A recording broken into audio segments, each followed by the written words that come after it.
Tot el que faig i gasto en un dia a Universal Studios Japan, l'únic parc del món que té gent contractada per saludar-te. I el primer en tenir una zona de Mario Bros. Començo el dia esmorzant a un 7-Eleven a les 7 del matí. Un entrepà d'ou típic d'aquí. Agafem 2 metros i un tren cap a Universal. Arribem. L'entrada ens va costar 48 euros. I vam començar amb sort. On anirem?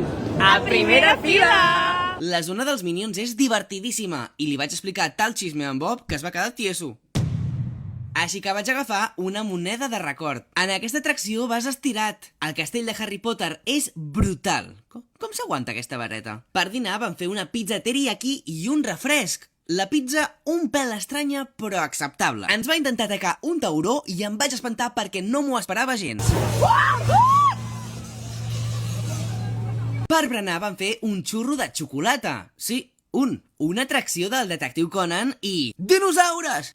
Tranquils, són de mentida però estan molt ben fets. Per entrar a Mario Bros hi ha tanta gent que només tenint el Passi Express et garanteixen que entris. I aprofitant que només tenim un dia al parc i ara un ronyó menys, accedim a la zona de Mario. 112 euros! Estímuls tota l'estona. És com estar literalment a dins del joc. Tot es mou, tot té colors... cap mena de sentit. Durant el dia vam comprar una samarreta de record i una diadema per només 42 euros i com que som catalans vam fer tax free que ens van tornar 3 euros. Ja saps amb qui vindries?